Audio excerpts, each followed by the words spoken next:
सही साहब, सर आपसे आगाज़ गौतम गंभीर ने कल टेस्ट मैच हारने के बाद कहा है कि अगर सारी की सारी बात आप शुभमन गिल पे करेंगे ना तो ये ज्यादती होगी। ही वाज फेनोमिनल और ये उनका पहला टेस्ट मैच था बीइंग कैप्टन और उन्होंने बहुत अच्छा परफॉर्म किया है। एक प्रेशर मैच था, प्रेशर गेम थी, सिचुएशन बहुत ज़्यादा फेवर में नहीं था, इस वजह से हम टेस्ट मैच हार गए। मजीद क्या इसमें ऐड कर रहे हैं?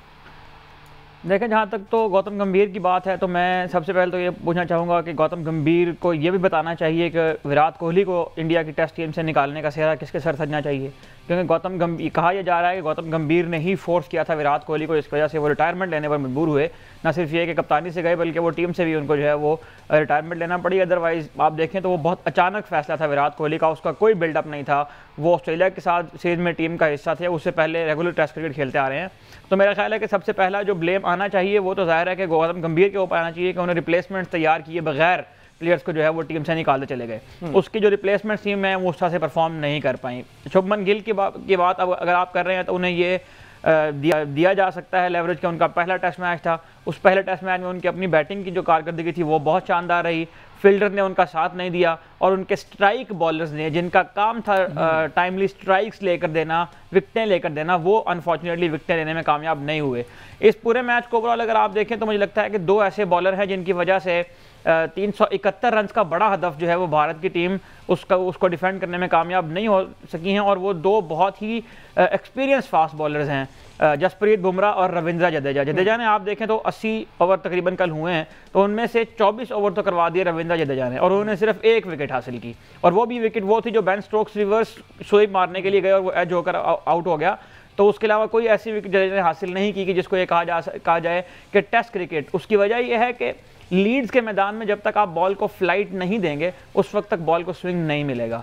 तो जडेजा की पूरी बॉलिंग अगर आप देखें तो आपको कहीं भी उसमें फ्लाइट नजर नहीं आती है, और अश्विन के बाद कोई ऐसा बॉलर उनके पास था भी नहीं, कोई जेन्युइन ऑफ स्पिनर, कोई जेन्युइन लेग स्पिनर इंडिया की टीम में मौजूद नहीं था, जिसका खुमियाजा जो है वो उन्हें भुगतना पड़ा है। इन कंडीशन में जहां पर आमतौर पर 3 या 4 फास्ट बॉलर ही खेलते हैं, वहां पर इंग्लैंड ने स्पेशल स्पिनर शुएब बशीर की शक्ल में खिलाया है। तो एक तो मुझे ये लगता है कि जडेजा का विकेट ना लेना और साथ बुमराह को जिस तरह से न्यूट्रलाइज किया है इंग्लैंड की टीम ने, उसकी भी दाद देना होगा। जिस तरह से उन्हें उनका पहला स्पेल निगोशिएट किया, 19 ओवर करवाया बुमराह ने, वो भी विकेट नहीं ले पाए हैं। और ये पहली इनिंग्स में फाइफर था, 5 खिलाड़ियों जी हाँ, उसकी वजह यह है कि पहली इनिंग में फाइफर की वजह यह है कि दूसरे रोज अगर आप देखें तो थोड़ी देर के लिए ओवरकास्ट कंडीशंस हुई थी जहां पर बैटिंग करना मुश्किल हो गया था, जिसकी वजह से उनको विकेट मिल गई बुमराह को। लेकिन जो आखिरी इनिंग हमें देखने में चौथी इनिंग, जबकि चौथी इनिंग के बारे में कहा जाता है कि बैट्समैन के लिए सबसे मुश्किल इनिंग्स वो होती है टेस्ट क्रिकेट के अंदर। बेसबॉल ने जिस चीज को अचीव किया है वो बहरहाल ये है कि बेसबॉल ने चेज को इतना आसान बना दिया है, इसलिए कि बेसबॉल जिस तरह से साइकोलॉजिकली टीम्स के ऊपर हमलावर होते हैं। अगर आप कल का पहला सेशन देखें तो उसमें जैक ट्रॉली और बेन डकेट ने वो क्रिकेट नहीं खेली जिसको खेलने के लिए वो मशहूर हैं। उन्होंने पहले सेशन के अंदर बुमराह के स्पेल को सिर्फ निगोशिएट किया, बिल्कुल कोई रन नहीं बनाया। उन्हें कोई जल्दी नहीं थी, उन्हें यह पता था कि बुमराह के अलावा इनके पास जो भी बॉलर हैं वो सारे इनएक्सपीरियंस बॉलर हैं, और इसी एडवांटेज को इस्तेमाल किया है इंग्लैंड की टीम ने। आप देखें तो उन्होंने कोई रैश शॉट बुमराह को नहीं मारी है, जिस तरह से हम देखते थे कि ऑस्ट्रेलिया में कॉन्स्टा से जब हमलावर हुए बुमराह के साथ तो उन्होंने अनकन्वेंशनल शॉट मारी थी। लेकिन कल जैक ट्रॉली और बेन डकेट जो आमतौर पर एग्रेसिव क्रिकेट खेलने के लिए मशहूर हैं, उन्होंने उस तरह की बैटिंग नहीं ली। तो यहां से आप ये भी देख सकते हैं कि अगर आपने अपनी टीम को तैयार करना है ना T20 के लिए, भी छक्के चौके मारने के लिए अगर प्लेयर को तैयार करना है ना, तो उसको मुख्तलिफ कंडीशन से गुजारना होगा।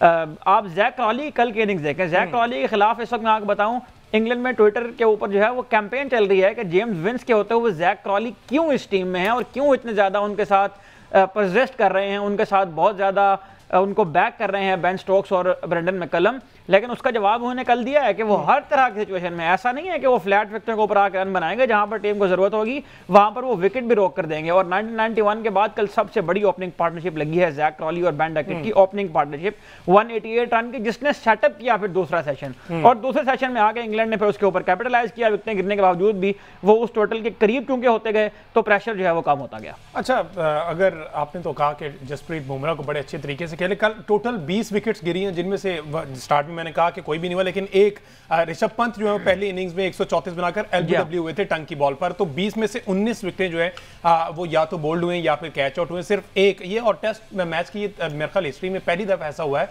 कि पूरे टेस्ट मैच में सिर्फ एक एलबीडब्ल्यू विकेट हुआ है।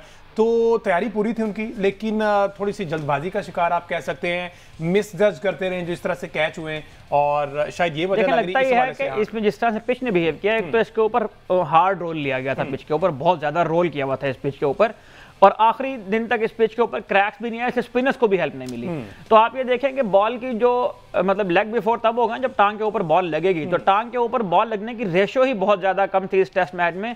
उसकी एक वजह ये भी थी कि बॉलर जो है वो बॉडी से अवे बॉलिंग करवा रहे थे, बुमराह के अलावा। बुमराह ने स्टंप से ज्यादा क्लोज बॉलिंग की, बाकी बॉलर जो इनएक्सपीरियंस बॉलर आप जितने भी हैं इंडिया की टीम में, उन्होंने अवे फ्रॉम द बॉडी जाने की कोशिश की और बैट्समैन को खिलाने की कोशिश की, जिसकी वजह से आप ये देखते हैं कि वहां पर लगता ही है कि इंग्लैंड ने पिच इस तरह मतलब अपने आप को सेव करने के लिए बनाई थी।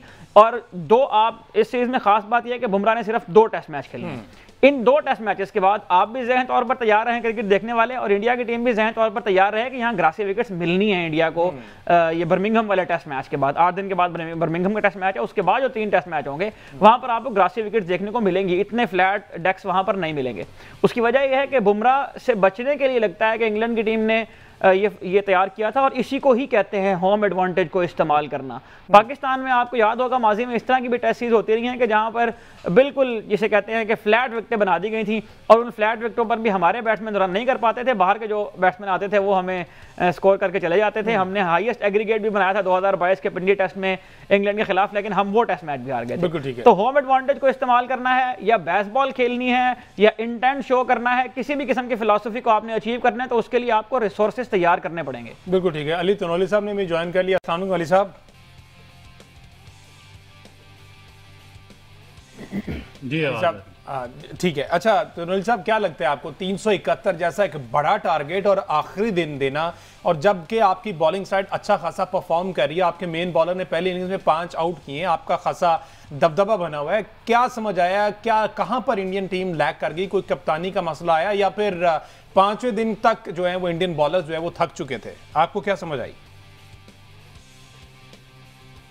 अब मैं अगर देखा जाए इस पूरे जो टेस्ट मैच में जो डिफरेंस था वो कैप्टनसी थी। जो नए कैप्टन थे उन्होंने अपने दिमाग इस्तेमाल नहीं किया, वो थ्रू आउट डग आउट में देखते रहे, वहां से कोच की हदायत लेते रहे। जबकि आप देखें एक जो कैप्टन होता है वो फील्ड में रह के वो सिचुएशन रीड कर रहा होता है। जब आपने इतना बड़ा स्कोर कर भी लिया और उसको आपने डिफेंड तक नहीं किया, आप गो विद द फ्लो गए, तो आप ऐसे चीजें नहीं रोक सकते। आपने देखा पहली इनिंग में स्टोक ने अपनी कैप्टनसी से साबित किया कि वो कैप्टन है।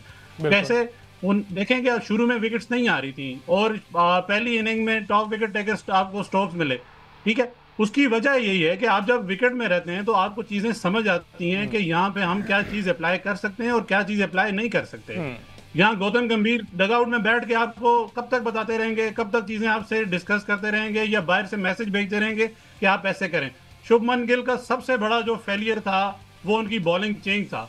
आपने देखा कि उन्होंने सिर्फ जसप्रीत बुमराह पे वो रिलाई करते रहे, उन्होंने जब भी वो लाए वो विकेट ली। आप कब तक, अब पूरे ओवर तो जसप्रीत बुमराह नहीं कर सकते, आपने जो बॉलिंग चेंज है वो सिचुएशन के हिसाब से करनी होती है। ऐसा भी नहीं है कि आप जसप्रीत बुमराह को एक एंड से लगाए रखें और दूसरी तरफ से आपके बॉलर्स जो हैं वो कोई परफॉर्म ना करें, तो फिर एक टाइम आता है कि बॉलर कोई मशीन तो नहीं है, वो एक टाइम पे थक जाता है, उसकी पेस कम हो जाती है, उसका वो इम्पैक्ट नहीं देता। तो आपको कैप्टन का इम्पैक्ट ही तब होता है कि वो सिचुएशन को रीड करे, साथ साथ अपनी चीजें देखे। और दूसरा बड़ा फेलियर ये था कि आपको पता है कि जायसवाल की वो फील्डिंग कैपेबिलिटीज नहीं है, आपने उसको स्लिप पे लगाया था। आपने देखा कि जो रन आपका मार्जिन है वो कहां से बढ़ा। पहले में बेन डकेट का उन्होंने कैच ड्रॉप किया, उन्होंने 60+ रन किए, वो सारा आपका इम्पैक्ट वहां से डाला। दूसरी इनिंग में वही बेन डकेट आपको 98 पे जायसवाल ने फिर ड्रॉप किया। फिर आपने देखा कि पहली इनिंग में ओले पॉप का कैच ड्रॉप हुआ, उन्होंने सेंचुरी दाग दी। तो ऐसे नहीं हो सकता कि आप बोलें कि मैं बैट्समैन हूं या मैंने तो रन करने हैं, तो आप इसका फिर मतलब है कि आप कैप्टेंसी छोड़ दें। और दूसरा सबसे बड़ा इशू है यहाँ पे, अभी भी वहां पे कोई टीम में कोई यूनिटी नहीं है। जो गौतम गंभीर हैं वो चाहते थे गिल लगे, और गिल का और केएल राहुल का आपको अंदाजा होगा कि उनका रिसेंट पास्ट में भी कोई इतना अच्छा तजर्बा नहीं है। केएल राहुल बहुत अच्छे कैप्टन भी हैं, और अपनी जो उनकी बैट्समैन भी हैं वो अपने स्किल्स जो हैं उनके वो काफी बेटर हैं, पर ऐसा ही नहीं है कि आप रन बनाते जाएं और रन से आप मैच जीतें। ऐसा नहीं होता कि आप दूसरी टीम को बिल्कुल कोई ऐसा मौका ही ना दें या ऐसा चांस ही ना दें कि जिसमें वो मुश्किलात पैदा कर सकें। तो ऐसे नहीं है कि आप बिल्कुल स्टिक टू बेसिक रह के गो विद द फ्लो जाके आप कोई इम्पैक्ट क्रिएट कर सकते हैं। इम्पैक्ट तब क्रिएट होगा, आपकी कैप्टेंसी से इम्पैक्ट क्रिएट होगा, आपकी कैप्टेंसी बेहतर होगी। अब दोबारा लोग ये क्यों बातें कर रहे हैं कि आप रोहित शर्मा और विराट कोहली को वापस लेके आए या उनका इम्पैक्ट था? इम्पैक्ट क्या था? एक वो सीनियर प्लेयर थे, खुद परफॉर्म करते थे और ग्राउंड में रह के सिचुएशन को रीड करके उसके मुताबिक डिसीजन करते थे। बिल्कुल। जब तक आप सिचुएशन को रीड करके उसके मुताबिक डिसीजन नहीं करेंगे तो आप पॉजिटिव रिजल्ट्स नहीं ले सकते। बिल्कुल ऐसे।